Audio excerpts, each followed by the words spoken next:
Hello, and welcome back to our home and T&K Coffee Corner. We got our coffee ready. I hope you got yours.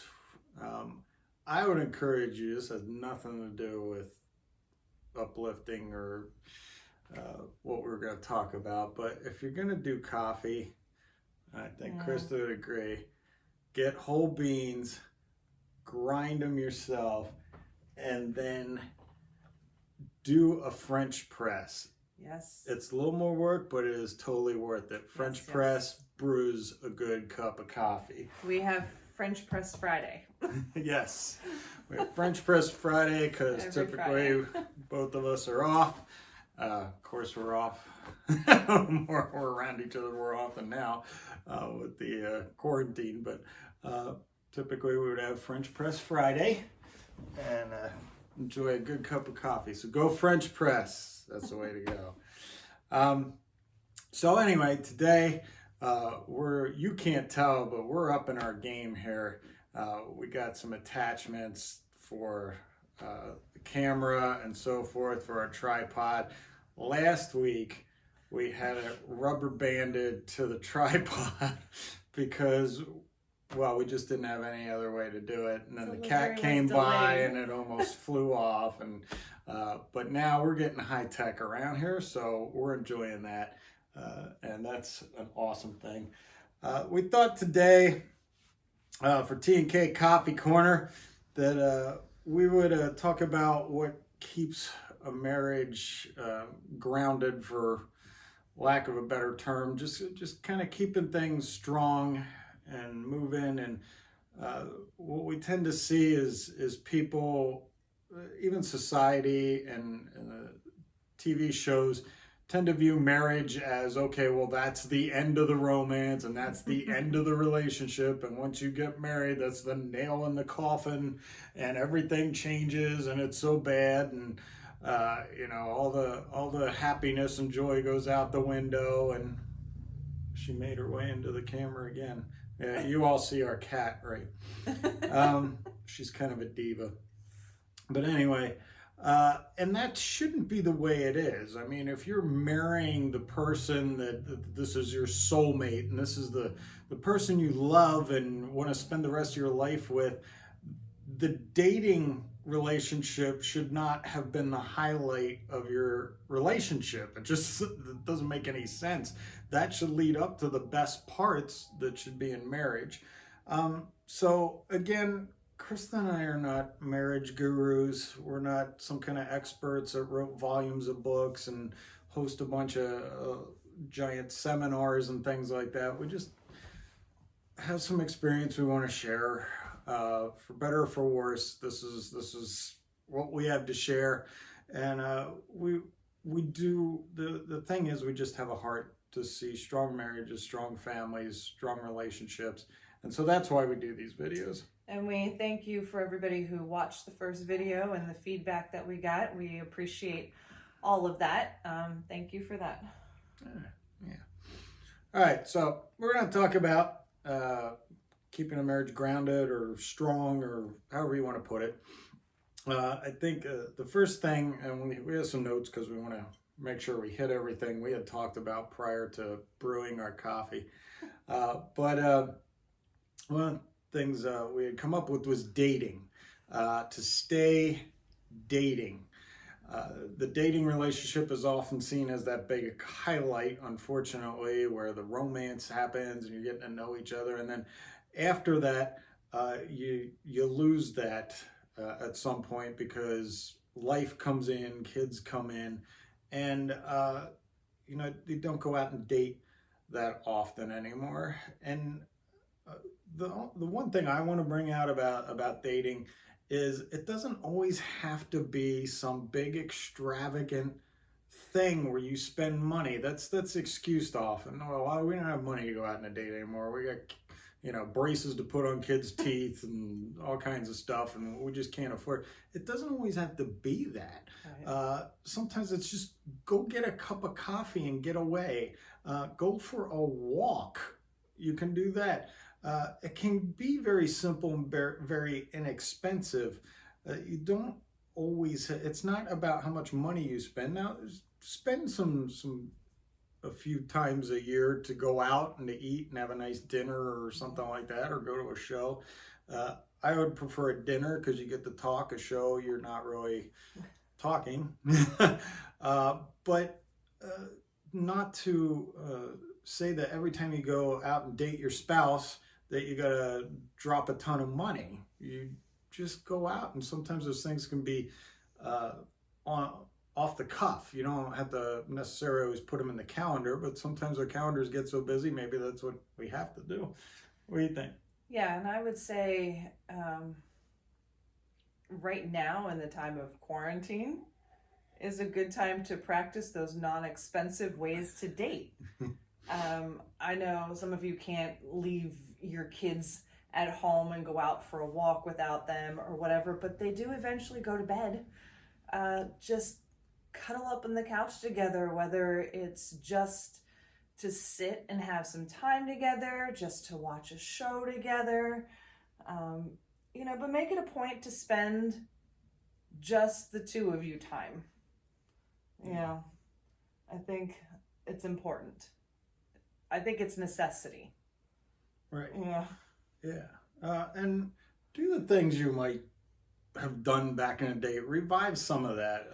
There's sometimes Krista and I are in the car together and a song comes on and it's a song from when we dated or something, and we'll just sing it together. I mean, just have fun together. I think too many couples lose having fun together. And can I say when we do things like that, because most of the time, one or two of our children are in the car with us. We don't care that they're there. We're still going to do it, but it shows them something. It shows them how much we mean to each other, and I think that's important too. Right on. If you have kids, they should see that mom and dad love each other. They should know that. That doesn't mean you have to have a make-out session in front of them. It means that they should see that there's a genuine love. My dad loves my mom. My mom loves my dad. There's just no denial. There's going to be times when your kids are going to be irritated with you. If you're parenting correctly, there should be times your kids are irritated with you. But that's a whole nother segment we'll do sometime. But they should know beyond a shadow of a doubt, my mom loves my dad loves my mom, and that is evident. So spend time together, date one another, even go revisit some old haunts where you used to date if you want to do that. We have done that too. We have done that too. Now, some of the rest of the stuff we're going to get into, let's do this bottom one here. We want to encourage you, if you're a young couple or you're going to get married, one of the things Krista and I have encouraged young couples or newlyweds is make sure you form good, strong bonds between one another before the kids arrive. There is a misconception that, okay, we're having some trouble in marriage, so we're going to have a kid and that'll bind us together. That will make it worse. Here's what you got to look ahead to. You get married and then you're going to have kids. Eventually the kids are going to grow up and they're going to move out eventually someday. And again, it's going to be back to you and your spouse. So there's just maybe a good chunk, a large segment that you're going to have the kids, but it goes by really, really fast. Yes, it does. And so I would say, looking ahead, eventually it's just going to be you and the empty nest. So if you don't have that foundation, those bonds built, when you get to that again, it doesn't, you almost don't know what to do, I would say. If your identity's wrapped up in your kids as a married couple, that becomes problematic when the kids are grown. Yes. I tell couples this all the time. Eventually, like Tim said, it is going to be just the two of you again. Are you still going to be close? Are you going to want to spend time together, to do things together? I know that we haven't quite hit the biblical principle of marriage at all. But when you look at that biblical principle of marriage, and I'm going to talk to moms a little bit here more than dads, it's always Christ first. You love him more than you love your spouse, but you love your spouse more than you love your kids. And I know that you're looking at me going, you're kidding, right? My child is my everything. Well, they're going to leave you. I'm sorry. They're going to move on. They're going to have families of their own, lives of their own, careers of their own. But your spouse, is the one that for eternity, from till death do us part, right? So you want to have a foundation of a good bond between you and your spouse, because when kids come along, you need that partner. Trust me. You need that partner to be there. So you want to have those bonds. And I think I'm going to throw something new in here. Okay, good. So building that bond from the beginning of your marriage, or maybe you need to rebuild a bond, or you're just not sure, what to put in there. I just want to talk for a minute about communication. Because it's super important that you learn how to communicate with your spouse. We got married very young. And so I think because we were so young and we literally moved across the country, we left everyone we knew, we had to rely on each other more. Best thing ever. Nobody was there to put in their 2 cents or anything, but best thing ever for us. We had to communicate. We had to learn to be with each other. And you have to learn to communicate with each other. You have to talk to your spouse, whether you feel like they're going to understand or not, whether you are afraid to tell them something or not. We don't just share our joys with our spouse. We share, our sorrows, our frustrations, our hurts, our angers, everything. That's what marriage is. Yeah. And I would add with that, don't expect your spouse to be a mind reader. That is absolutely unfair. If you knew me, you'd know what I was feeling. That's a bunch of nonsense. It's laziness. It's operating and selfishness. Speak clearly, and just speak plainly. It's your spouse. If you can't be honest with your spouse, there's a problem. And so start that out early. Now, you can be, the scripture speaks of having your speech seasoned with grace. You can be honest and hurtful, or you can be honest and graceful. Okay. And what I'm talking about is that there's a problem that needs to be addressed. And that can be, another whole segment where we talk about, how to have an argument or disagreement or whatever. We'll get into that later. But be honest. Don't expect your spouse to be a mind reader. It's unfair. And you wouldn't want them doing that to you. So don't do that to them. But communication, that's a real good one. Thanks. You're awesome. All right. Now, what we want to get into is what we've pretty much shared so far is kind of what anybody can do stuff. But you can only go so far in a marriage without Christ. And it's not to say you can't have a good marriage without faith, without a centering on Christ. And I know some marriages that are fine. My parents' marriage wasn't really centered around Christ. But they had a good marriage. You can have a good marriage. But if you want an awesome marriage, centering it on Christ, because there is a bond of faith that happens when you and your spouse are following the Lord. And there is a depth of love you cannot reach on human understanding and just on yourself. You can have a wonderful marriage, yes, But if you put Christ in it and it's centered and you both share that faith in Christ and are encouraging one another in Christ and it's Christ centered, you will hit a level you cannot, listen to me, you cannot hit otherwise. And if that offends you, I'm sorry, it's just the truth. And the truth is sometimes offensive, and it's just the truth. Krista and I had a good marriage before we came to Christ, as good as, two young people could have, but there were issues and things. Of course, we're two people, and we started going and had our struggles, and but bringing Christ in when we both came to faith, that brought us to a place where we learned how to love one another far more than we ever could have by ourselves and in our own strength. You agree? Mm-hmm. Good. See, we agree.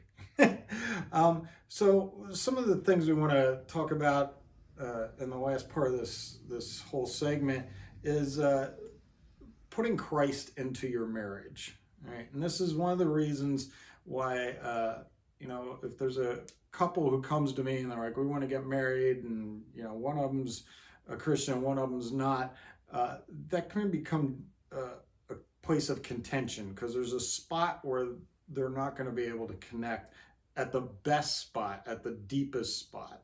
And so we want to address, couples of faith really making Christ the center of their marriage. Because just because you're both Christians, you both serve the Lord, and you're both disciples of Christ, doesn't mean that Christ immediately, automatically becomes the center of your home and your relationship and your marriage. Right. You have to make that happen. You can leave him out of your marriage, even if you're both saved.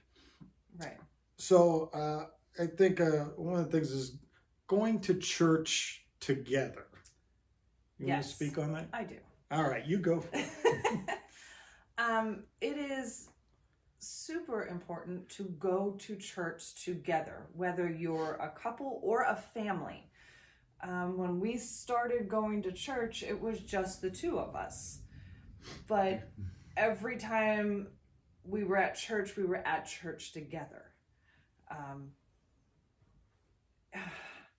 I can't, you have things to discuss then. You have things, because as you're growing and as you're learning as a Christian, as long as we're here on earth, we are constantly growing as a Christian.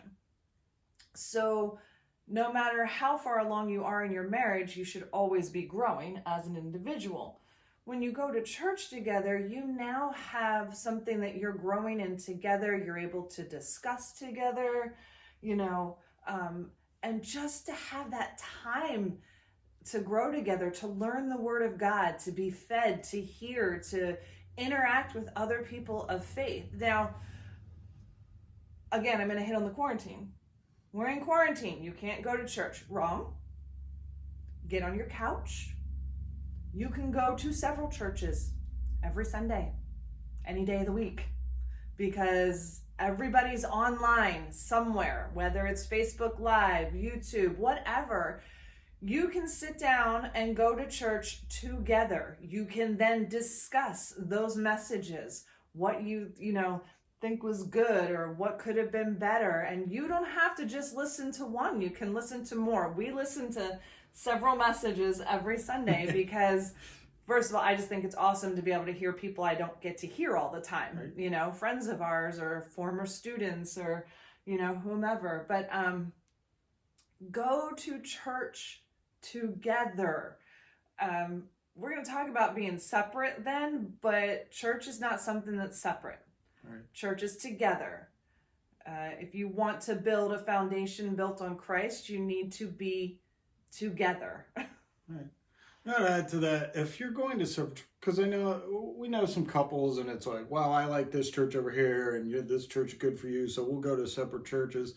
Now, if that's, first of all, if you're just a couple with no kids, you've already started a rift between you and your spouse. Even though you're both maybe going to Bible-believing churches, you are having this separation of experience with Christ.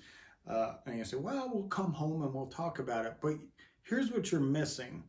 Imagine the altar call happens at one of your churches, And so you're up there and God's moving upon you, but your spouse doesn't get to be a part of that because they're at a different church. Right. When Krista and I were baptized in the Holy Spirit together, we were together. We were right beside each other at the altar. Imagine God doing a work in your spouse, but you're not even there. You can't, or maybe your spouse is going through something. You can't be there at the altar to lay hands on them and pray. I can't tell you how awesome it is times I've been at the altar and to have my wife come up and lay hands on me and to pray for me. It's great having other brothers and sisters in Christ there to do that. But when it's your spouse, that forms a bond, and you're missing that. You can make up all the excuses you want, but you're missing that. Now, if you have kids, now what? All right, now you've got the family split up, and one's going to one church, and you're breaking up a family dynamic. It's just not, I think, conducive to bringing in a unity of the Spirit if you're all going somewhere differently, having different experiences. I think as a family, you need to decide and then you need to go. All right, there's no perfect church, so you're always going to find a flaw somewhere. It's been said if you actually do find the perfect church, once you start going there, it becomes imperfect because now you're attending. So the idea is you have to, mom and dad, husband and wife, this is where we're going to go with, all its flaws and all its good things. And here's how we decided and where we're going to go together, because you are missing out. There's just no excuses that can justify the breakup, what you're causing in your family. So we want to encourage you. Now, some of you are going to get mad and go, you don't know. Well, that's fine. Okay. That's fine. That's okay. You can We're get just mad. make your own video, have tea time with, whatever. But, we're just sharing where we've been and where we've come from. Now, along with that, there's a good way to segue into something we wanted to talk about is participating in church together. So there's participation at the altar, responding to the message, worship. I mean, when you're at separate churches, you're worshiping the Lord in separate areas. It's so much better to be worshiping together. It just is. But not only the experience of the Sunday morning service, but together in ministry. Find something to do in ministry together. It doesn't mean you have to do every ministry together, because maybe you have some different giftings and things like that. But find a ministry where you can participate together in that, and it helps build that bond. Yeah, and I think if you go in with the heart of wanting to participate, it makes going to church together more of a priority. There won't be a separation, because you want to participate together. Can I just say that being with your spouse should be something that you enjoy, that you want to do, not have to do. Right. So going to church together and participating in the things of church together should bring you joy as, one part of this team. Because no matter what you do for a living, yes, he's a pastor and everything, but you're always a team, right? It's always the two of you. You need to be a team, and to be a team, you have to be together. If we love football. If you're out in the football field and the member of your team is working for the other side, it doesn't work right. You got to be a team, guys. Be a team. And men, husbands, dads, lead this charge. Don't make your wife do it. Come on, we should go to church. Don't be that guy. Be the guy who is the pastor of your family. That's right. Lead the church. Family, we're going to church. What if you have kids and they're grumpy one Sunday? They're grumpy every day they have to go to school. So get them up. Get them up. You're the parent. But dads, husbands, lead the charge. If it's just you and your wife right now, you're a young couple, you still lead the charge. All right, we're going to church. Be the pastor of your home. All right. We're going to kind of hit one more thing here before this video goes over, and that is time together with the Lord. And what we're talking about is devotional time, prayer time, and with that, we're going to do a whole segment probably next week on that. We had someone ask us about doing devotions and family devotions and what have we done and how have we progressed with that over the years. And so we're going to dedicate our next video for next week to that, answering that question and a little bit more of that. But spending time in prayer together and devotions together is important. But the one thing we wanted to hit before we ended this video, I'm going to let Krista really hit on this, is that together time is very good. Pray together, find some devotional time together, some time in the Word together is what we're talking about. But you also have to care for yourself individually too. You're no good if you're no good to your spouse and your family if you are spiritually destroyed. So always putting everybody else first and not taking care of yourself is not a good thing. It really isn't putting your family first then. So I'd like Krista to speak on that, because this is something I think affects moms a lot. Not that it doesn't affect husbands and dads, but moms are sacrificial. If you don't take care of yourself, you cannot take care of anyone else. You will not be giving your best to anyone, whether it be your children or your spouse. Self-care is one of the most important things you can do. So what does that mean? What is self-care? Well, as a Christian, you are responsible for yourself. Your spouse is not responsible for your walk with Christ. You are. So you need to make sure that you are setting aside time every day to spend with the Lord. You know, you have to have your time in the Word and your time in prayer. And trust me, you know, I remember what it was like to have small kids and to find that time, and it wasn't always easy. But if I didn't get it in the day when he came home, that was my time, you know. I need to go be by myself. Yes. You know, I need to go spend some time in prayer. Make sure you do that for your spouse.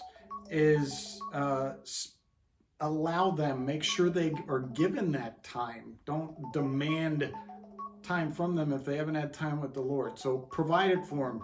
Take the kids for a little bit so your spouse can have some time with the Lord. And it's not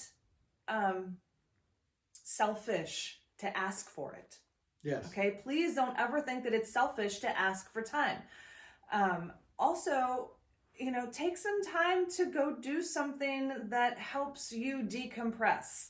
If you can't decompress from your day or your week, even, you know, you may not get to do it every day, once a week or whatever, you are not going to be very effective, and you're going to be probably pretty cranky.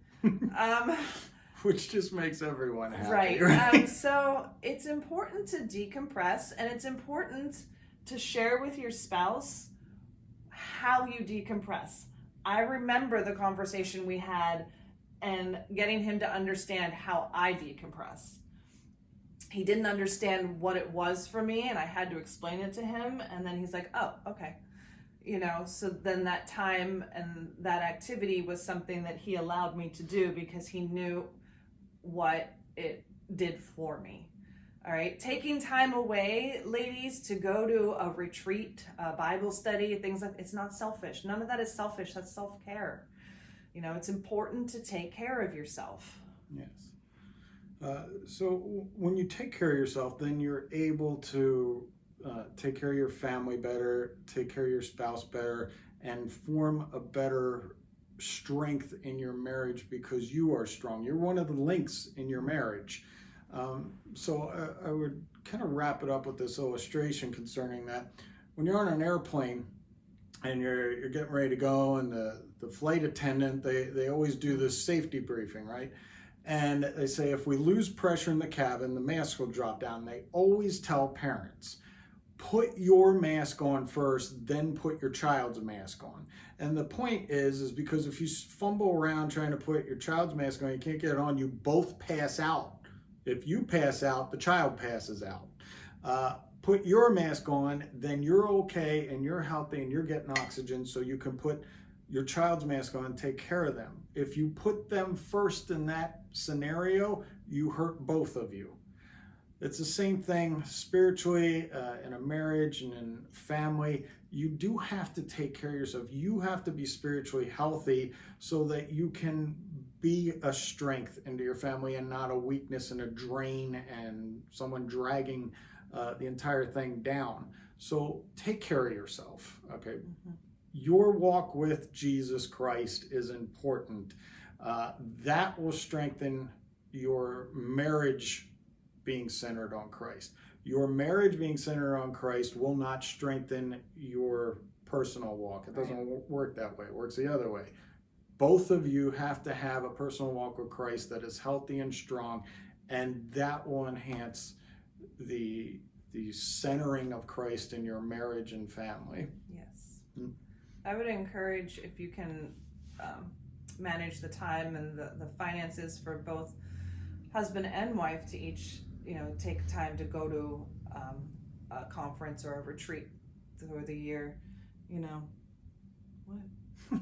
I'm just laughing because we went to one and separately, like a men's conference, a women's conference. Yeah, do that. Yeah. And make sure that you you encourage your spouse to do that. Don't get upset about it. Yeah. Encourage that. I was thinking about the marriage. The Kirk Cameron one? Yeah. You see, we went to one and Kirk Cameron was there. And if you grew up in the '80s and you're a girl, as Kirk Cameron put it, many of the women here have Seaver fever, is what he said.